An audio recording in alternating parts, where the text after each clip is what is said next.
বলছে নদীর মধ্যে সবচাইতে শ্রেষ্ঠ হলো গঙ্গা, শাস্ত্রের মধ্যে শ্রেষ্ঠ হলো কি শ্রীমদ্ ভাগবত গীতা, আর বৈষ্ণবের মধ্যে শ্রেষ্ঠ হলো স্বয়ং মহাদেব।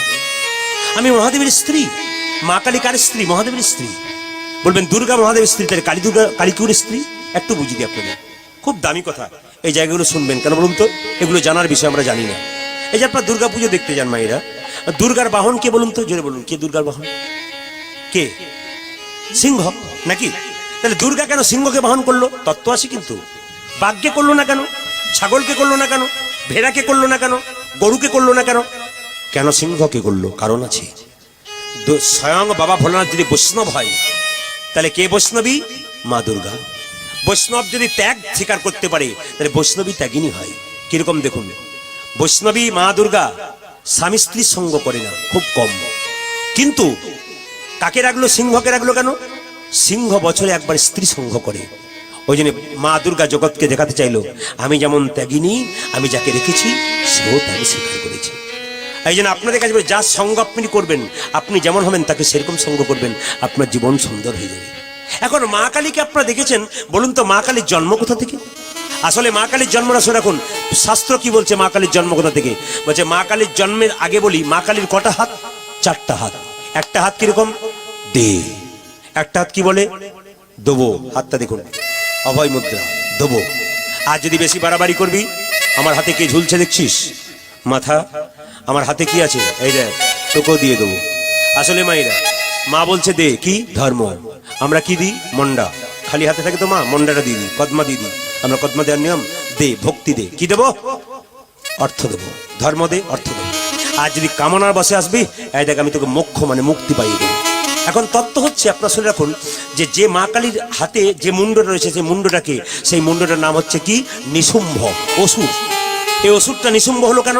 আসলে শুম্ভ নিশুম্ভ নামে দুজন ওষুধ ছিল, মেয়েদেরকে মা জ্ঞান করতো না। একবার মা দুর্গার সামনে ছুটে গেল কামনার বসে মা দুর্গার কাছে।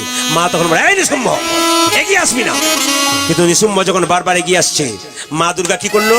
তার তৃতীয় নয়ন থেকে, ও মায়েরা, মা দুর্গা তার তৃতীয় নয়ন থেকে কোরাল বদনী উলাঙ্গিনী মা কালীকে সৃষ্টি করলেন। সবাই জেনে নিন মা কালীর জন্ম কোথা থেকে? মা দুর্গার তৃতীয় নয়ন থেকে। কি করলেন? জন্ম হওয়ার সঙ্গে সঙ্গে কি করলো দেখুন, করাল বদনী উলাঙ্গিনী কৈবল্য দায়িনী মা সঙ্গে সঙ্গে নিশুম্বের মস্তক ছেদন করলেন। আর ছেদন করে কি করলো? অসুরের রক্ত পান করলো। তারপর সেই রক্ত কাকে দিল? শ্রীগালিনীকে। প্রশ্ন করবেন, অসুরের রক্ত মাটিতে পড়তে দিল না কেন? শাস্ত্র বলছে অসুরের রক্ত যত মাটিতে পড়ে তত অসুর সৃষ্টি হয়। এই জন্য মা কি করলো? প্রথমে রক্ত পান করলো, তারপর শ্রীগালিনীকে দিল। এই শ্রীগালটা কে বলুন তো? কৃষ্ণ যখন জন্ম নিয়েছিল, তার বাবা যখন মাথায় করে তাকে নিয়ে যাচ্ছে, যমুনা পার হচ্ছিল, তখন দেখবেন যমুনা পার হচ্ছে, শ্রীগালিনী মূর্তি ধরি মা যোগমায়া কি করেছিল? তাকে রাস্তা দেখিয়েছিল। এই যে শ্রীগালিনী, তিনি দাঁড়িয়ে আছেন কেন? রক্ত পান করবার জন্য। আপনাদের সামনে একটাই নিবেদন রইল, মা কালী জিভটা দাঁত দিয়ে চেপে ধরেছে, তত্ত্বটা কি? কেন জিভটা বাড়ালো? বুকে পা দিয়েছে বলে না। শাস্ত্র কি বললো? তত্ত্ব আছে। মা জিভটা বের করলো, লাল জিভ, রক্তাক্ত জিভ। কেন সে দাঁত দিয়ে চেপে ধরলো? শাস্ত্র বললো জিভ হলো কিসের প্রতীক? লালসার প্রতীক। জীব হলো কিসের প্রতীক মায়েরা? লালসার প্রতীক। প্রমাণ দেখবেন। আপনি বাড়িতে যাবেন কালকে সকালবেলায় কি দুপুরবেলায়, একটা কাজ করবেন, 100 বার তেঁতুল বলবেন। তেঁতুল তেঁতুল তেঁতুল তেঁতুল তেঁতুল তেঁতুল তেঁতুল তেঁতুল তেঁতুল তেঁতুল তেঁতুল। জল আসবে না? জল আসবে না? জীব লালসার প্রতীক। একটা গাড়ি হলো, একটা হলে ভালো হয়। একটা বাড়ি হলো, একটা হলে ভালো হয়। তোমার যদি একটাতেই তুমি সন্তুষ্ট থাকো, আর একটা চেয়েও না, লালসা বাড়িও না। জীব বলতে চাইছি, তোমার যদি একটা বাড়ি, একটা গাড়ি হয়েছে, তোমার মতো করে হয়ে গেছে, আর তুমি চেয়েও না, দুঃখ বাড়িও না। লালসা বাড়ালে দুঃখ হবে। এই জন্য লালসার প্রতীক হলো জীব। আর যখনই তোমার লালসা বাড়বে, তখন কি করবে? চাওয়া পাওয়া বাড়বে, তখন কি করবে? দাঁত দিয়ে চেপে ধরবে, দাঁত ধীরে। দাঁতটা কি? ধর্ম, শুদ্ধ সত্য দাঁত ধর্ম দিয়ে চেপে ধরবে। মানে তোমার যখন গাড়ি বাড়ি টাকা পয়সা হবে, ভগবানের কাছে প্রার্থনা করবেন, প্রভু আর নয়, তুমি যা দিয়েছো সেটা যেন রাখতে পারি তোমার কৃপাতে। এই প্রার্থনা ভগবানের কাছে করতে হবে। এইবার প্রমাণ দেখুন। আপনারা বলবেন, মা কালীর চরণতলে একজন পড়ে আছে, তার নাম কি? জোরে বলুন। যে ঘুমাচ্ছে সে বলুন। কি বলে? কি? মা কালীর চরণতলে যে পড়ে আছে সে কে? জোরে বলুন। শিব। আচ্ছা, এবার দাদারা বলবেন না, মায়েরা বলুক। আচ্ছা, শিবের সঙ্গে মা কালীর কি সম্পর্ক? শ্বশুর। কি সম্পর্ক? শিবের সঙ্গে মা কালীর কি সম্পর্ক বলুন? মাইক্রোফোনের কাছে বলবো। আচ্ছা সাউন্ড নেই ওইদিকে, সাউন্ড নেই ভাই, একটু সাউন্ডটা ঠিক করে দেবো, সাউন্ডটা কম আছে ওইদিকে। যায়নি তাই পাচ্ছেন? আসেনি সাউন্ড, আসেনি, বক্সটা কেটে গেছে। হরে কৃষ্ণ, হরে কৃষ্ণ, পেয়ে গেছেন? হরে কৃষ্ণ, ঠিক আছে, মাইক সেট কিন্তু খুব ভালো। হরে কৃষ্ণ, এদিকে লক্ষ্য করুন যে যেখানে ছিলেন। আচ্ছা বলুন তো মায়েরা, শিব আর কালীর সঙ্গে কি সম্পর্ক যেটা বলুন? ভাসুর। যাক, আপনাদের চরণে কোটি কোটি প্রণাম। কীর্তন কি সুন্দর শুনছেন। অনেকে বলছে ভাসুর, হ্যাঁ হ্যাঁ ভাসুর, ভাসুরটা। আবার এই যখন বলছে শ্বশুর, তখন তুই বলছে হতেও পারে, বোধহয় শ্বশুরই হতে পারে। কীর্তন শুনছেন? এই মা দুর্গার তৃতীয় নাম থেকে যদি মা কালীর জন্ম হয়, তাহলে মা দুর্গার আরেক রূপ যদি মা কালী হয়, মা দুর্গার স্বামী যদি শিব হয়, কালীর স্বামী কে হয়? জোরে বলুন। তাহলে এইবার একটা খুব খতরনাক প্রশ্ন, কি না স্বামীর বুকে পা দিয়েছে কে? জোরে বলুন। কালী মানে স্ত্রী। এই গানটি এক জায়গাতে গেয়েছি, একটি মেয়ে, সবাই চলে গেল, একটি মেয়ে কীর্তনে শেষে বলছে, প্রদীপ বাবু কি একটি কথা বলুন তো, কি স্বামীর বুকে পা দেওয়া যায়? আপনারা তো ইচ্ছা কেন?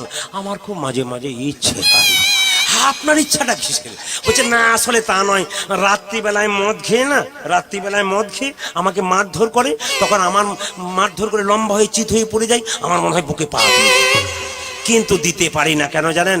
আমি তো আগে জানতাম না, এই জানলাম, কাল থেকে দিয়ে দেবো।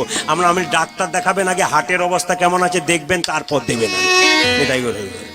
এইবার দেখুন, একটা দামি কথা বলে আমি লীলার মধ্যে যাব। চপল গোপালের কথা যখন বললাম, তখন শুনুন, মা কালীকে নারী মূর্তিকে উলঙ্গ রূপে পুজো করা হয়, উলঙ্গিনী। এই কথাটি কে উত্তর দিয়েছিল? আমেরিকা চিকাগো শহরে দুটো সম্মেলন হয়েছিল। একটা সম্মেলনে বিবেকানন্দ গিয়েছিল, একটা সম্মেলনে গিয়েছিল ডাক্তার মহানম্রত ব্রহ্মচারী। কেমন উত্তর দেখুন, হিন্দু সনাতন ধর্ম কেমন দেখুন। ডাক্তার মহানম্রত ব্রহ্মচারী যখন আমেরিকার দ্বিতীয় সম্মেলনে চিৎকার করে বলছে, হিন্দু সনাতন ধর্ম বড়, হিন্দু সনাতন ধর্ম বড়, ব্যাখ্যা করছে। আমেরিকা একটা মেয়ে দাঁড়িয়ে প্রোটেস্ট করলো, চুপ করুন, আপনার আস্ফালন বন্ধ করুন। কেন? আপনি হিন্দু ধর্ম সনাতন ধর্ম নিয়ে চিৎকার করছেন, কিন্তু বলুন তো, আপনাদের শাস্ত্রে নারী মূর্তিকে উলঙ্গ করে পুজো করা হয়, এ কেমন শাস্ত্র আপনাদের? রাখুন, খুব জানা হয়েছে আপনাদের সনাতন ধর্ম। একটা মেয়েকে উলঙ্গ রূপে পুজো করেন, আবার তারা শাস্ত্রের বড়াই দেখায়। যারা শাস্ত্রজ্ঞ হয় তারা চুপ করে থাকে, তর্ক করে না, উত্তরটা দেয়, জবাবটা ঠিক দেয়। কিরকম জবাব দিল দেখুন, হ্যাঁ মা তুমি ঠিকই বলেছো, মা কালীকে নারী মূর্তিকে উলঙ্গিনী রূপে পুজো করা হয়। একটু বুঝিয়ে দিই। মেয়েটাকে ডাকলো, এসো, তোমার বিয়ে হয়েছে? হ্যাঁ। তোমার ছেলে আছে? হ্যাঁ। ক বছর? 2 বছর। আচ্ছা মা, ধরো তোমার ছেলেটাকে রাস্তা দিয়ে তুমি নিয়ে যাচ্ছ, 4 জন গুন্ডা এসে তোমার ছেলেটাকে টানাটানি করছে, ছিনিয়ে নিয়ে যাবে বলে, তুমি ছেলেটাকে ছেড়ে দেবে না নিজে ভয়ে পালিয়ে যাবে? মেয়েটা বলছে, বাবা তাই কখনো যায়? আমি আমার ছেলেটাকে প্রাণপণে রক্ষা করবো। আচ্ছা ধরো মা, তোমার ছেলেটাকে ওরা টানাটানি করছে, তুমিও টানাটানি করছো, টানতে টানতে তোমার কাপড়টা খুলে গেল। হতেই পারে, তোমার কাপড়টা খুলে গেল তোমার শরীর থেকে, তুমি কাপড়ের দিকে নজর দেবে না তোমার ছেলেটাকে টানাটানি করবে? সঙ্গে সঙ্গে বলছে, না আমি কাপড়ের দিকে নজর দেবো না, আমার ছেলেকে বাঁচাবো, এটাই রক্ষা। আচ্ছা ধরো তোমার কাপড়টা খুলে পড়ে গেল, সেই অবস্থায় তুমি ছেলেকে বাঁচালে, ছেলে যখন বড় হলো তখন জানতে পারলো আমার মা গুন্ডাদের হাত থেকে বাঁচানোর জন্যে নিজের কাপড়টা খুলে গিয়েছিল, তখন তোমাকে পুজো করবে না ঘৃণা করবে? মেয়েটা চুপ। পুজো করবে?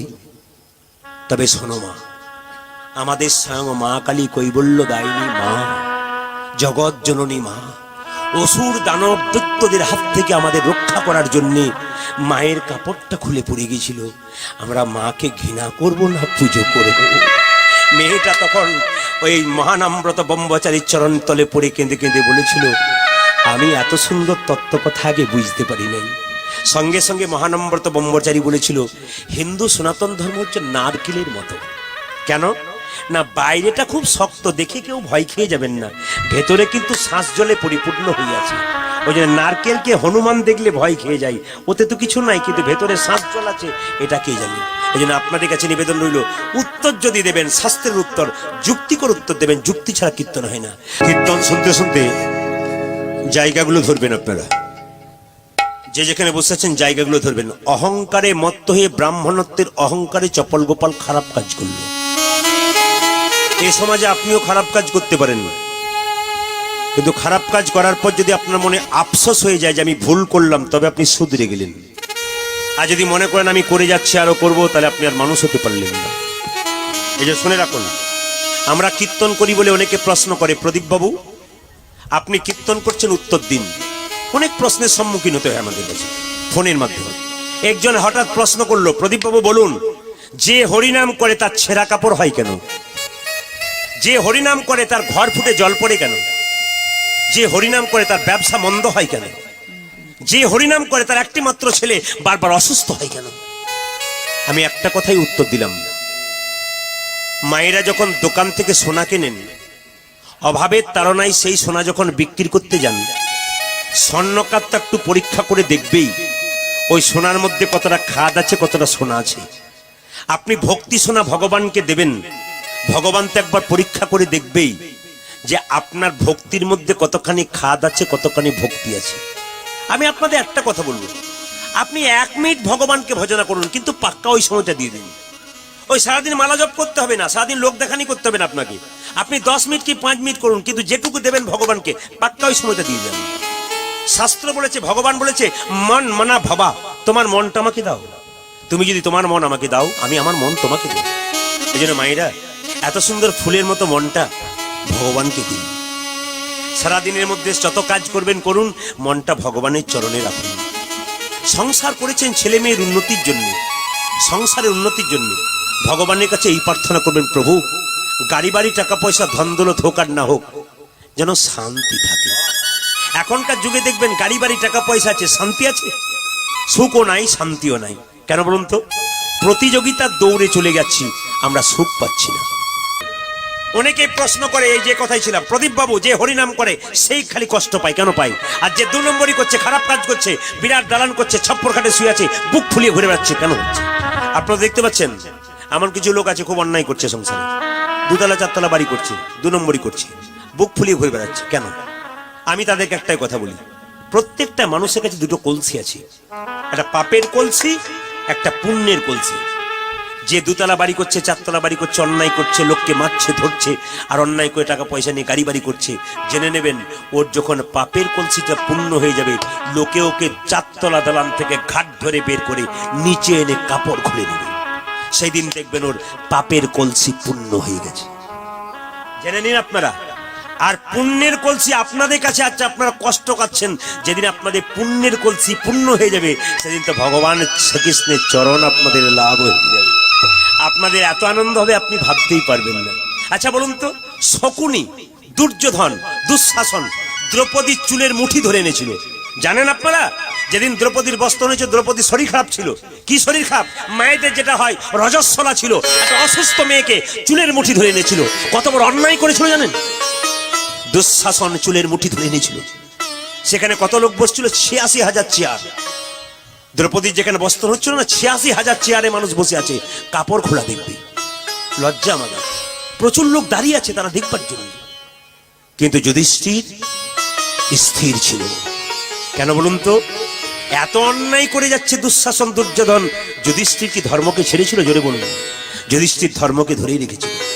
যখন দ্রৌপদীর বস্ত্র হচ্ছে, চুলের মুঠি ধরে দুঃশাসন আনছে, তখন গদা তাকে ধরে ভীম চিৎকার করে বলে, দাদা অনুমতি দাও, 100 ভাইকে ফাটিয়ে দেবো আমি। ভীম আগুন হয়ে গেছে রেগে। যুধিষ্ঠির বলল, ধৈর্য ধর ভাই, সময় হলে ফল ফলবে।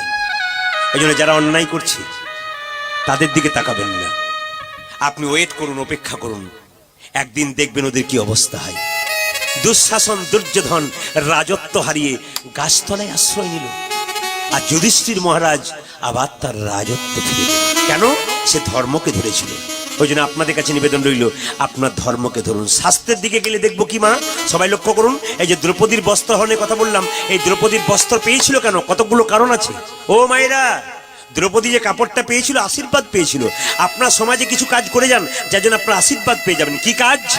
দ্রৌপদী গঙ্গায় স্নান করতে গেছিল, একজন মুনি গঙ্গা জলে দাঁড়িয়ে আছে, উঠছে না। দ্রৌপদী প্রণাম করে মুনিকে বলল, মুনিবর আমার কাজ আছে, সময়ের দাম আছে, আপনি জলে দাঁড়িয়ে আছেন, উঠুন, আমি স্নান করব। আপনি না উঠলে আমি তো জলে নামতে পারছি না। মুনিবর কেঁদে কেঁদে বলল, মা উঠতে আমি পারবো না। কেন বাবা?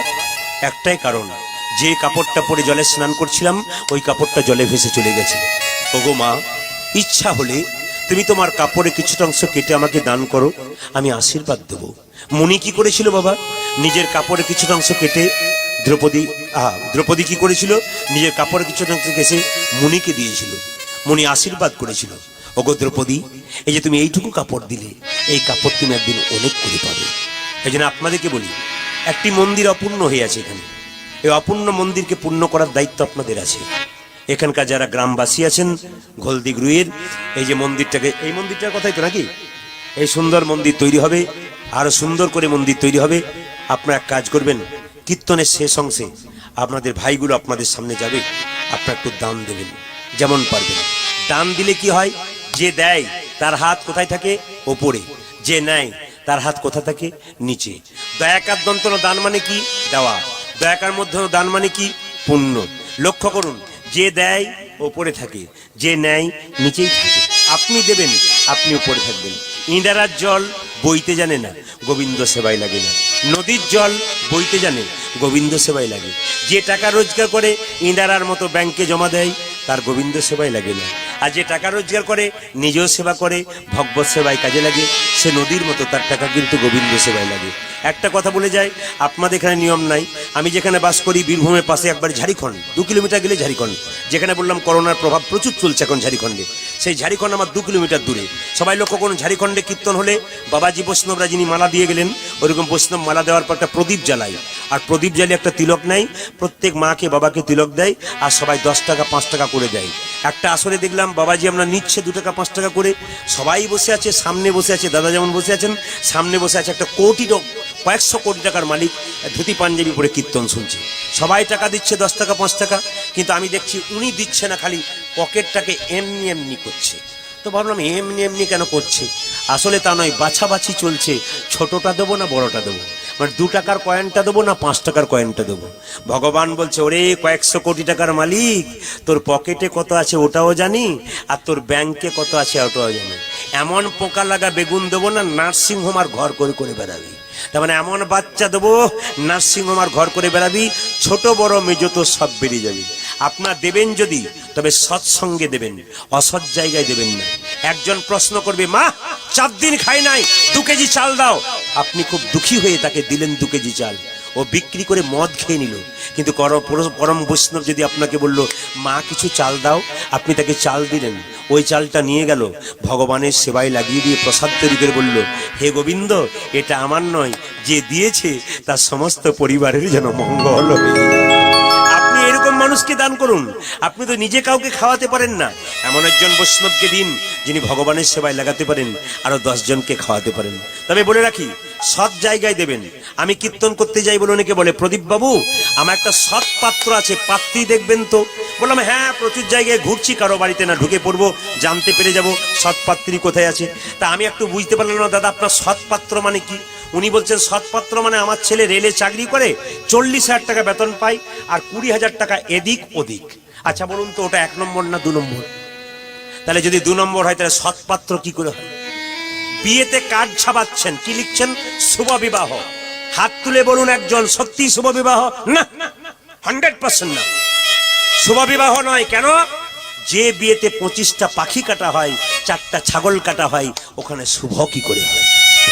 আপনি ছেলের বিয়ে দেবেন, মেয়ের বিয়ে দেবেন, যে ভগবানকে দিয়ে খায় তাকে আগে খাওয়ান। যে ভগবানকে দিয়ে খায় তাকে আগে খাওয়ান। কাকে খাওয়াবেন? যিনি পরম বৈষ্ণব, যিনি অন্ন প্রসাদ সেবা করবার আগে ভগবানকে দিয়ে তারপর শ্রীমধুসূদন বলে কপালে ঠেকিয়ে খায়, আগে ওকে নিমন্ত্রণ করুন। আপনার মেয়ের বিয়ের পরে মেয়ের ঝামেলা হচ্ছে, সংসার ভালো হচ্ছে না, স্বামী স্ত্রীতে গন্ডগোল হচ্ছে, কেন হচ্ছে? আপনারা আসল পবিত্রতা থেকে নষ্ট হয়ে যাচ্ছেন, আসল জায়গা থেকে নষ্ট করছেন। ওই জায়গাগুলো ঠিক করুন। আমি বলে দিই, মেয়ের বিয়ে দেবেন, ছেলের বিয়ে দেবেন, বিয়ের 7 দিন আগে পরম বৈষ্ণবগণকে ডেকে শাক ডাল ভাত সবজি খাওয়াবেন। উনি যখন সেবা করবেন, ভগবানকে দিয়ে ওরা খায়। ওনায় যখন সেবা করবেন, জিজ্ঞেস করবেন কেমন হয়েছে, যদি লবণও হয়ে যায় বলবেন, আহ অমৃত পেলাম গো, প্রসাদ পেলাম। আশীর্বাদ কি করবে? তোমার মেয়ে স্মৃতি সিঁদুর যেন দীর্ঘায়ু হয়। আর যে ভগবানকে দিয়ে খায় না, নিজেই খেলো, একটা লাল গাড়িতে 4 চাকাতে আপনার বাড়ি এলো, আপনার বাড়িতে খেলো, যাবার সময় 2000 টাকা প্রেজেন্টেশন দিয়ে দিল, ওটা 2-4 বছর ভালো, কিন্তু যিনি বৈষ্ণব প্রেজেন্টেশন দিলেন, ওটা সারা জীবনের জন্য আপনার মেয়ের সঙ্গে রয়ে গেল।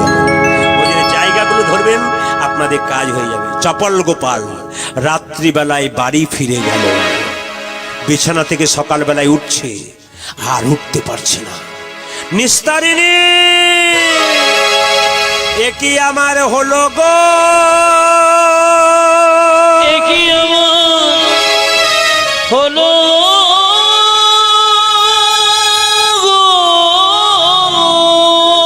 নিস্তারিণী। চপল গোপালের স্ত্রীর নাম ছিল নিস্তারিণী। কি হলো স্বামী, সকালবেলায় চেল্লাচ্ছ কেন? হ্যাঁ দেখো, কাল রাত্রিতে বিছানাতে শুয়েছি, পাগুলো তুলতে পারি না, হাতগুলো তুলতে পারি না, কেমন বাঁকা হয়ে যায়। এ কেমন হয় আমার হাতগুলো? নিস্তারিণী তো সব জানি। মায়েরা, স্ত্রী যদি সতী নারী হয়, স্বামী বাঁকা হলেও তাকে সোজা করতে পারে। নারী যদি নারীর মতো হয়, পুরুষকে উপরে উঠায়। নারী ছিল পদ্মাবতী, জয়দেবকে গোবিন্দ চরণ পাইয়ে দিয়েছিল। নারী ছিল রামী, রজকিনীর মেয়ে হয়ে চণ্ডীদাসকে পদকর্তা তৈরি করেছিল। নারী ছিল আরেকজন চিন্তামণি, পতিতা মরে বাস করত, কিন্তু বিল্লমঙ্গলকে কৃষ্ণচরণ পাইয়ে দিয়েছিল। এই দেখুন, সারদা মায়ের সঙ্গে যখন রামকৃষ্ণের বিবাহ হয়েছিল, রামকৃষ্ণ জিজ্ঞাসা করেছিল, তুমি আমার কে গা? সঙ্গে সঙ্গে সারদা বলেছিল, আমি তোমার সহধর্মিনী। ঠাকুর বলল, আমি বুঝতে পারলাম না সহধর্মিনী মানে কি। সহধর্মিনী মানে স্বামী ধর্ম করবে, স্ত্রী সাহায্য করবে, এরই নাম। বাহ বাহ বাহ বাহ, দারুণ কথা বলেছে। আর সহপাপিনী কাকে বলে? স্বামী ধর্ম করবে, স্ত্রী তার পেছনে লেগে থাকবে, একে সহপাপিনী বলা হয়। নিস্তারিণী ছুটে এলো, স্বামী তোমাকে কতবার বলেছি হরিনাম শুনতে ভালো লাগে না, তুমি শুনো না, বলতে ভালো লাগে না, তুমি বলো না, তুমি অন্যায় করেছো বলে এরকম অবস্থা হয়ে গেছে। নিস্তারিণী পালিয়ে গেল, ঘুম থেকে উঠতে পারলো না। কে? চাপাল গোপাল। একদিন, দুদিন, 3 দিন, 3 দিন পরে চাপালের হইল কুষ্ঠ ব্যাধি। হইল কুষ্ঠ ব্যাধি। নিস্তারিণী বলে চাপাল কহয়ে কাঁদি।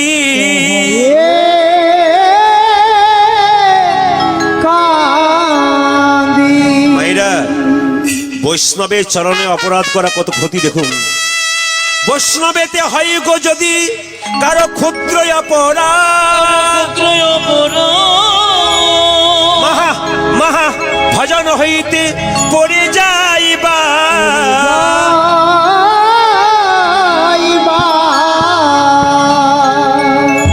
দিন যত যায়, আমার দিকে তাকান, হাত থেকে রক্ত ফুটে ফুটে বেরোয়, পুজ বেরিয়ে যায়, বিছানায় ছটপট ছটপট করে, আর কেঁদে কেঁদে বলছে, নিস্তারিণী একবার দেখে যাও আমার কি দশা। নিস্তারিণী ছুটে এসে বলল, স্বামী এ কি, তোমার তো কুষ্ঠ হয়েছে। বারবার বলেছে হরিনামে বাধা দিও না, তোমার তো কুষ্ঠ হয়ে গেছে। আচ্ছা বলুন তো মা, স্বামী যদি রোগগ্রস্ত হয়, স্ত্রীর কর্তব্য কি? তাকে কবিরাজ দেখানো। এখনকার দিনে ডাক্তার দেখাতে হয়, আগেকার দিনে কবিরাজ ছিল। নিস্তারিণী দেখলো স্বামীকে ছেড়ে চলে যাব, লোকে বলবে কি, পাড়ার লোকে পাছে কিছু বলে, কিন্তু না, আমি ওর কাছে থাকবো না, ওর সেবা করে কুষ্ঠ রোগটা আমি নিতে পারি না। এখনকার দিনে কুষ্ঠ রোগ ছোঁয়াচে নয়, তখন ছোঁয়াচে ছিল, ভয়ে কেউ কাছে যেত না। এখন চিকিৎসা হয়েছে, এখন কোনো ব্যাপারই নয়। লক্ষ্য করুন, নিস্তারিণী চলে গেল পাশের বাড়ির, পাশের গ্রামে কবিরাজের কাছে। কবিরাজ কাকা, কবিরাজ কাকা। কি হলো রে নিস্তারিণী, তোমাদের জামাইয়ের কি হয়েছে একবার দেখবে চলো। কবিরাজ কাকা বললো, চল চল চল চল, দেখে আসি দেখে আসি। নিস্তারিণী জামাই কোথায়? বাড়ির ভেতরে। যখনই চাপাল গোপালকে দেখবার জন্য কবিরাজ ঢুকলো, ঢোকার সঙ্গে সঙ্গে নাকে কাপড় চাপা দিয়ে বেরিয়ে এলো। জিজ্ঞেস করলো, কবিরাজ কাকা তুমি নাকে কাপড় চাপা দিয়ে বেরিয়ে, আমার স্বামীর কি হয়েছে, তোমাদের জামাইয়ের কি হয়েছে? সঙ্গে সঙ্গে নিস্তারিণীকে বলে উঠলো, নিস্তারিণী আমাদের জামাইয়ের যা হয়েছে সে রোগ সারাবার নয়, আমি চললাম। কাকা। নিস্তারিণী কেঁদে কেঁদে কবিরাজের পা দুটোকে ধরে বলে, কবিরাজ কাকা আমি যদি তোমার মা মেয়ে হতাম, তুমি কি আমায় ফেলে যেতে পারতে? এমন একটা উপায় বলে দাও যেন আমার স্বামী বেঁচে যায়। ওরে মা, একটি মাত্র উপায় আছে, শেষ উপায়। কি? তোর স্বামীকে কোলে করে নিয়ে যা। কোথায়? ভগবানের মন্দিরে, ভগবানের চরণতলে শুইয়ে দে। নি কি বলবি জানিস? শুধু 2 ফোঁটা চোখের জল, চোখের জল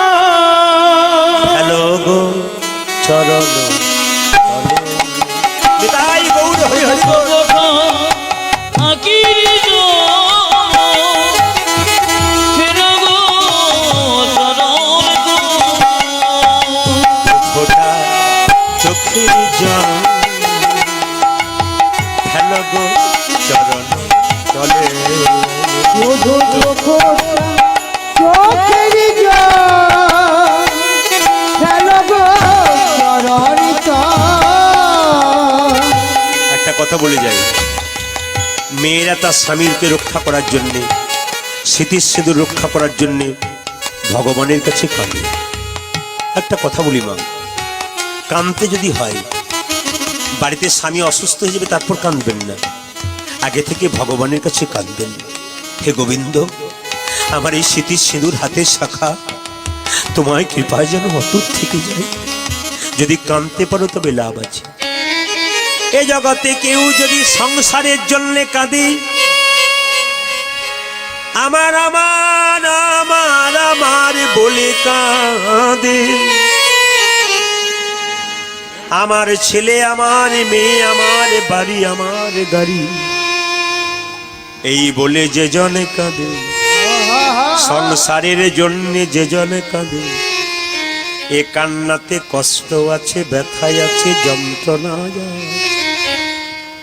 যদি কাঁদতে হয় তবে গোবিন্দের মন্দিরে বসি বসি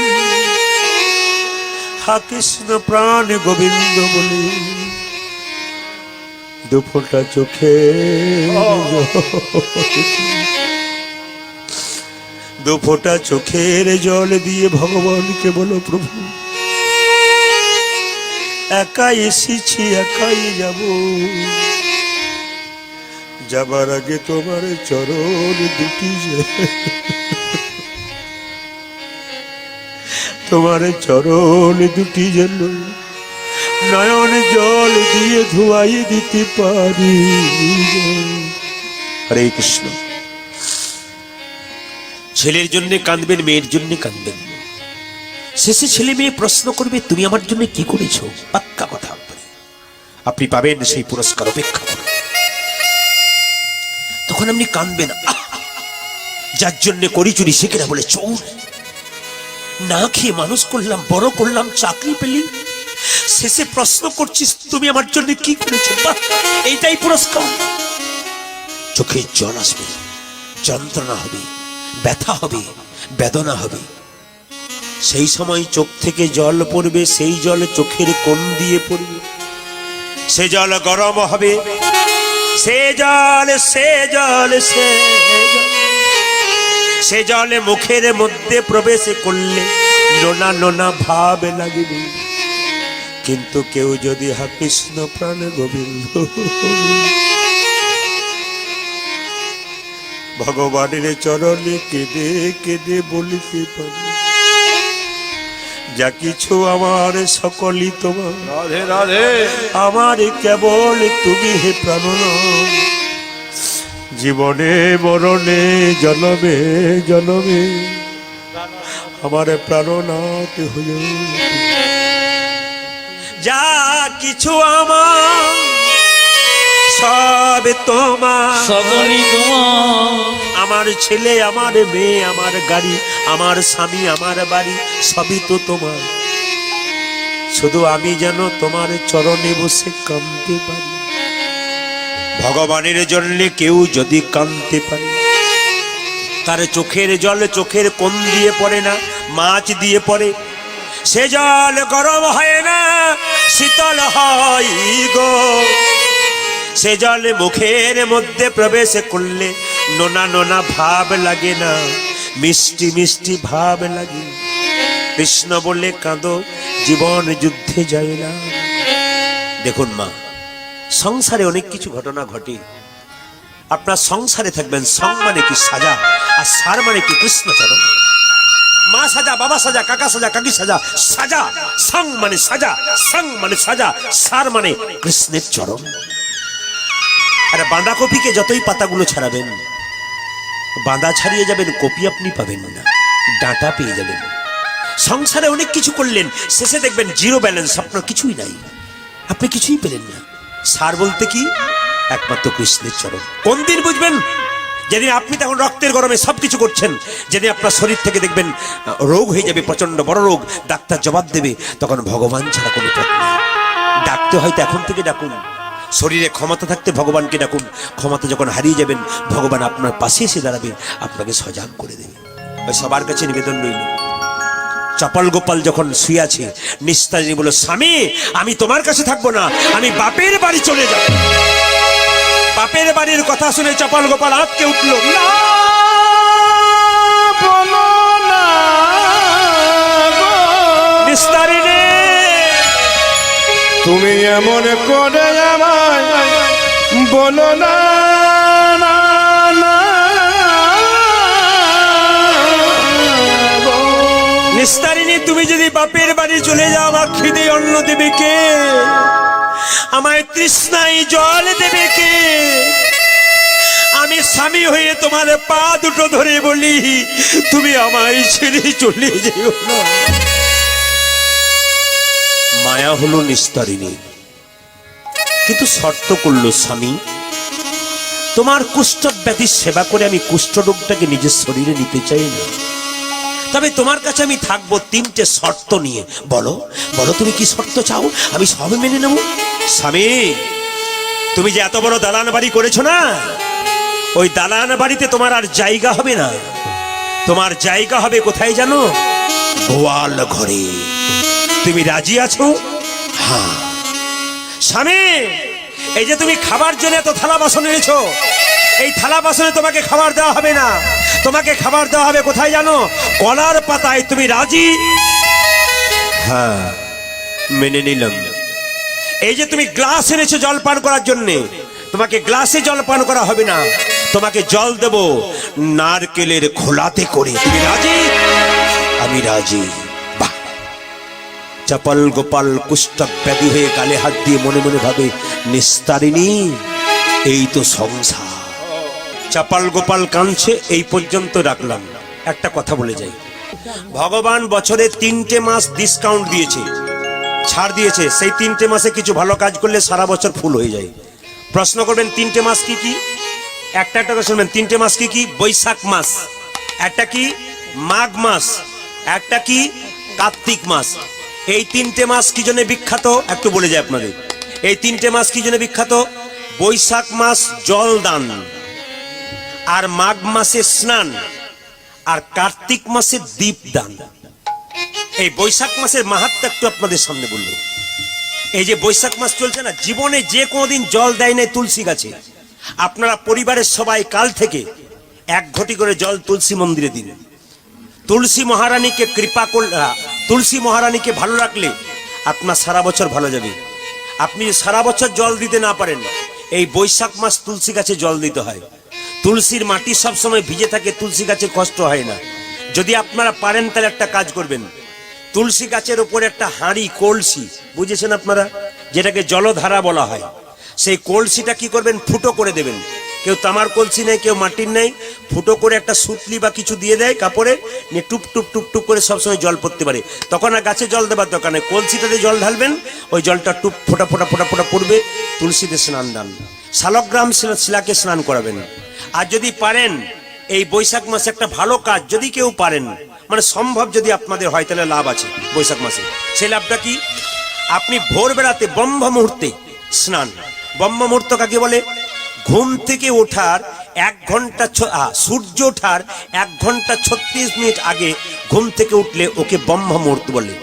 এই সময় যদি আপনার স্নান করতে পারেন, যদি আমি সেই সময় না পারেন, সূর্য ওঠার আগে যদি স্নান করতে পারেন, প্রাতঃ স্নান,